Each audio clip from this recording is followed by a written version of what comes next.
Olá! Hoje a gente vai mergulhar num assunto que é, nossa, super importante: a segurança contra incêndios dentro de casa. A ideia aqui é entender as principais causas e, claro, descobrir o que a gente pode fazer com ações bem simples para proteger todo mundo.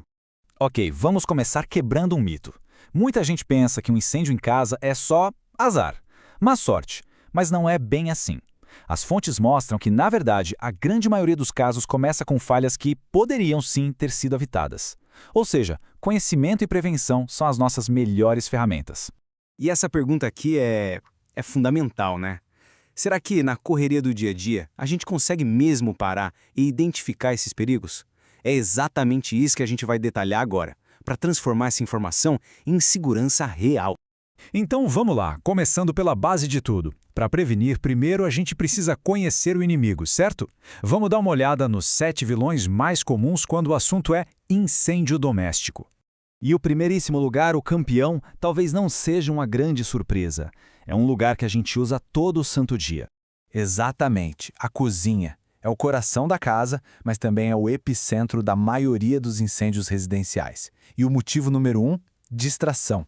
É aquela panela esquecida no fogo, óleo que superaquece, essa é a receita clássica para o desastre. E não é só o fogão, viu? Torradeiras, grills, tudo isso entra na conta. Bom, e o que a gente tira de mais prático daqui são essas dicas, né? A regra de ouro, aquela para não esquecer nunca. Jamais saia da cozinha com alguma coisa no fogo. E olha, sobre fogo e gordura, isso aqui é crucial.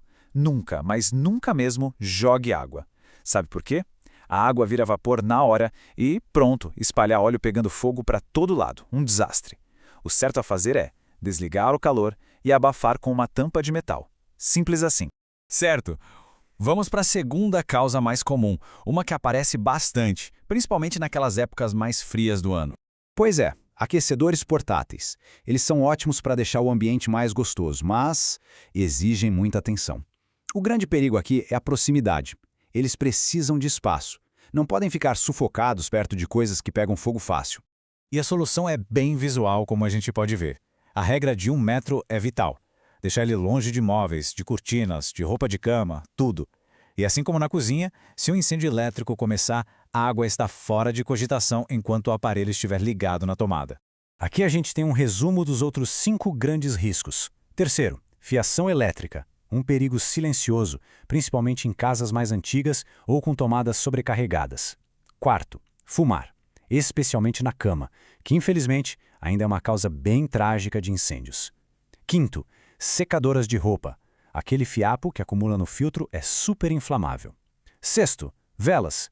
Trazem um clima bom, mas precisam de vigilância total. E por último, o sétimo, as luzes de Natal, que podem superaquecer. O bom é que, para cada um desses riscos, como mostra a tabela, existe uma ação de prevenção bem direta e eficaz. Certo, já vimos como prevenir. Mas, e se apesar de tudo um pequeno foco de incêndio começar? O que fazer? Aí entra em cena a nossa principal ferramenta de defesa, o extintor. E aqui tem um ponto super importante. Não é tudo a mesma coisa não. Para ter em casa, a escolha certa é o extintor do tipo ABC. Por quê? Simples. Ele combate as 3 classes de incêndio mais comuns numa casa. A classe A, que é de madeira, papel, a classe B, de líquidos inflamáveis, e a C, de equipamentos elétricos. Ele é o verdadeiro faz-tudo da segurança doméstica. Ok, ter o extintor é o primeiro passo, mas saber como usar, principalmente sob pressão, é o que realmente faz a diferença. E a boa notícia é que existe um método bem simples para não esquecer.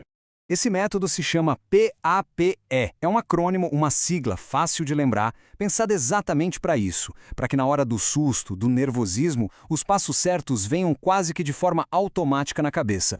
Então, vamos lá. O que significa PAPE? Primeiro, puxe o pino de segurança. É ele que impede que o extintor dispare sem querer. Segundo, aponte o bico lá para a base do fogo. Não é para mirar nas chamas, é na origem, no que está queimando. Terceiro, pressione o gatilho com firmeza. E por último, esguiche, movendo o jato de um lado para o outro, como se estivesse varrendo a base do fogo mesmo, até que ele se apague por completo.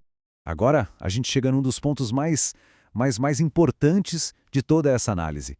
Saber usar o extintor é ótimo, mas saber a hora de parar, de não usar e simplesmente sair dali, isso sim pode salvar vidas.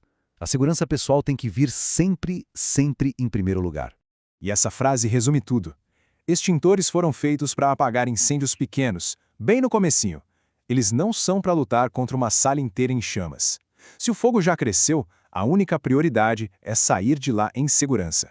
Mas como saber a hora de desistir? Esses aqui são os sinais vermelhos. O fogo está se espalhando rápido demais, o lugar está enchendo de fumaça, dificultando a respiração, a rota de fuga, a saída, está em perigo? Se a resposta for sim para qualquer uma dessas perguntas, a decisão é uma só. Largar tudo, sair, fechar a porta para tentar conter o avanço do fogo e ligar para os bombeiros de um lugar seguro. E tem uma regra de ouro. Se em 5 segundos o fogo não diminuiu, recue, sem hesitar. E aqui uma dica de sobrevivência que é vital. No incêndio, a fumaça e os gases tóxicos sobem.